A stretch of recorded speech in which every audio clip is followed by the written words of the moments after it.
You don't struggle with a lack of passion. You struggle with having too many.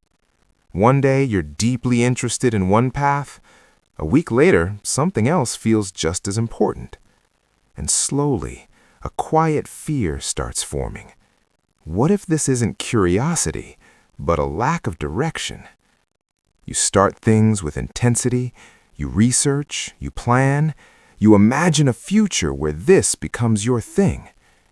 But then something shifts. A new idea appears. A different field pulls your attention, and the old path starts to feel incomplete. So you switch. Again. At first, it feels exciting, like you're exploring. But over time, it starts to feel like something else, like you're constantly resetting your life. You watch people around you go deeper into one path.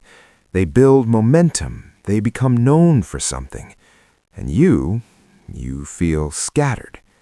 Not because you're lazy, but because your mind keeps expanding in different directions. This begins to affect how you see yourself. You stop trusting your decisions. You hesitate before committing to anything. Even when you choose, a part of you stays mentally elsewhere. What if I'm choosing the wrong thing? That question doesn't leave, and it slowly turns curiosity into doubt. But this pattern is not a failure of focus. It's a different kind of intelligence. Your brain isn't built for narrow specialization. It's built for connection. In psychology, this relates to something called high openness to experience. People high in openness don't just seek novelty. They seek patterns across different domains. They're drawn to ideas, systems, perspectives, not because they're distracted, but because their brain naturally searches for links. So what looks like inconsistency is actually a mind trying to build a wider map. The problem isn't that you have too many interests. The problem is you're trying to fit them into a system that only rewards one. To understand this, you need to understand how your brain assigns value. Your brain uses a system often linked to dopamine, not just for pleasure, but for prediction and learning. Dopamine spikes when something is novel, uncertain, or full of possibility, not when something is stable. So when you discover a new interest, your brain lights up. It says, "This could matter, explore this." But once you've explored it, the novelty fades, the dopamine response drops, and your brain starts scanning again. Not because you failed, but because it's doing exactly what it's designed to do. This creates a loop. Discovery equals excitement, exploration equals engagement, familiarity equals drop in motivation, new discovery equals repeat. Think of your mind like a radar system, not a tunnel. A specialist mind is like a laser, focused, precise, deep.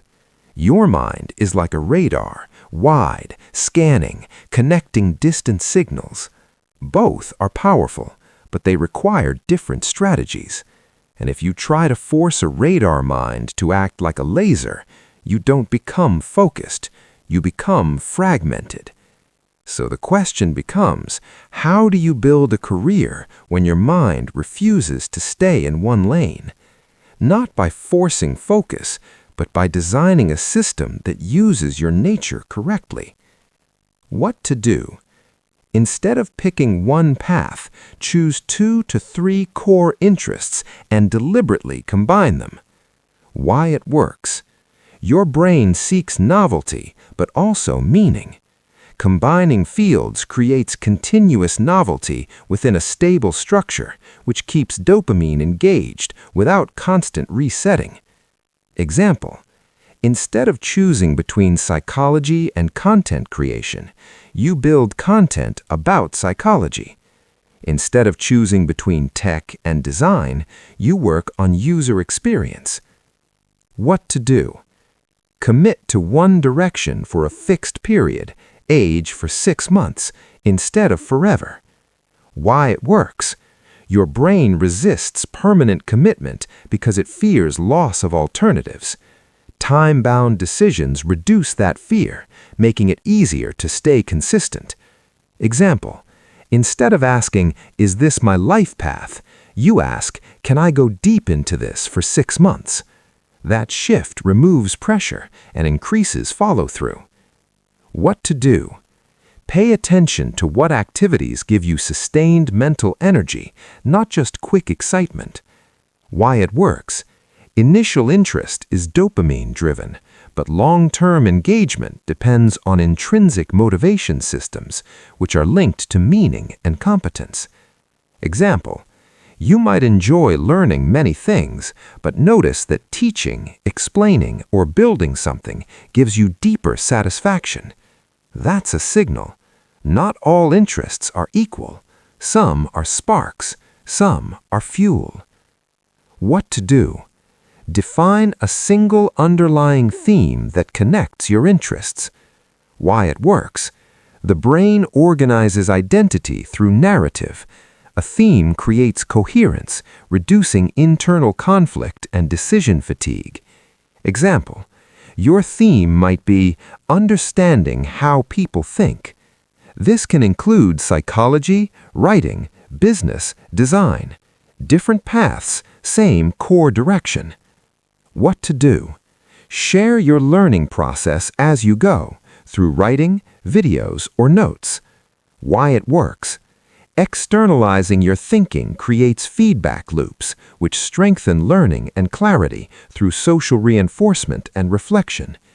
It also turns scattered interests into visible progress. Example: instead of waiting to figure everything out, you document what you're exploring.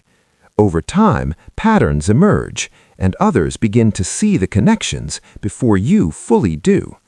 So instead of forcing yourself to become one thing, you become a system. Think of it like this: you are not building a single road, you are building a network.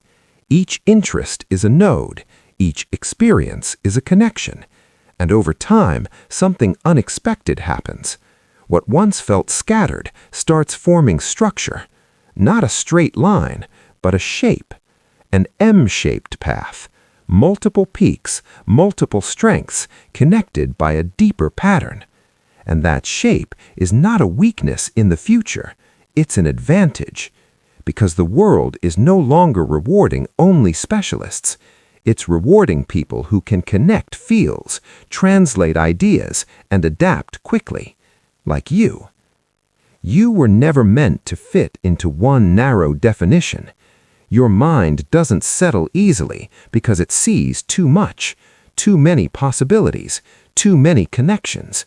And for a long time, that felt like a problem. But maybe it isn't.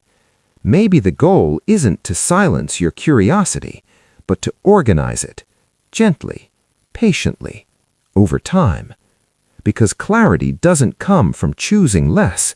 It comes from seeing how everything you're drawn to quietly points in the same direction. And once you see that, you don't feel lost anymore. You just feel in motion.